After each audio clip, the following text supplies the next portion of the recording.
दोस्तों, जब भगवान विष्णु को कहीं जाना होता है, वो किसी रथ पर नहीं बैठते, किसी घोड़े पर नहीं चढ़ते, वो बैठते हैं गरुड़ पर। आधे पक्षी, आधे इंसान और पूरे परमात्मा के दूत।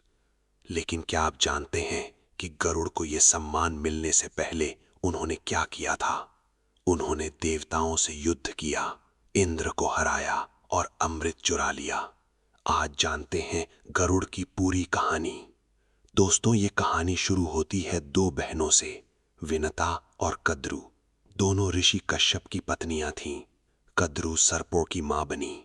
वासुकी, शेषनाग जैसे हजारों नाग उनके पुत्र थे और विनता के पुत्र थे गरुड़।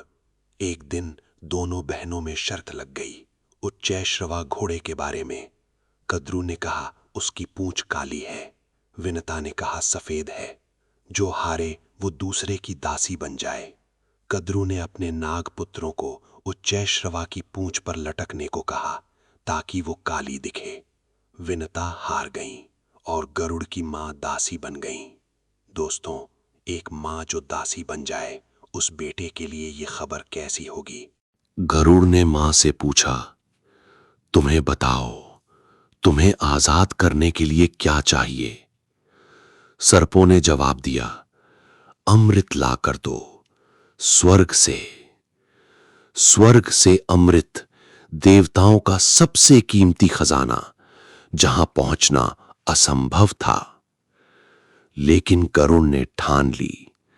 रास्ते में पहले उन्होंने अपने पिता कश्यप के निर्देश पर एक हाथी और एक कछुए को खाया ताकि ताकत मिले। फिर स्वर्ग के द्वार पर पहुंचे। इंद्र ने सेना भेजी। गरुड़ ने परख झपकते उन सबको उड़ा दिया।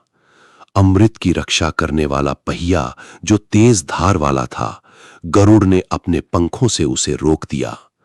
अंदर दो विष सर्प थे। गरुड़ ने धूल उड़ाकर उनकी आंखें बंद की और अमृत उठा लिया। ये देख रहे थे विष्णु। वो इतने प्रभावित हुए कि उन्होंने गरुड़ को रोका और कहा, तुम्हें जो चाहिए मांगो। गरुड़ ने कहा, प्रभु, मैं चाहता हूं कि मैं आपके ऊपर बैठूं, आपका वाहन बनूं, लेकिन अमर हुए बिना। विष्णु मुस्कुराए। उन्होंने गरुड़ को अमरता दी, बिना अमृत पिए, सिर्फ अपने दर्शन से।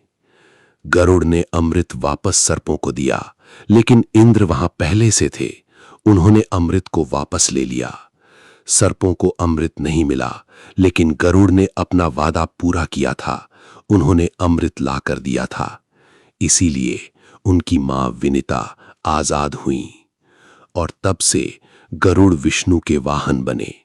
जब भी बुराई पर अच्छाई की जीत होती है, जब भी किसी की मां के आंसू पुछते हैं, गरुड़ उसके प्रतीक हैं।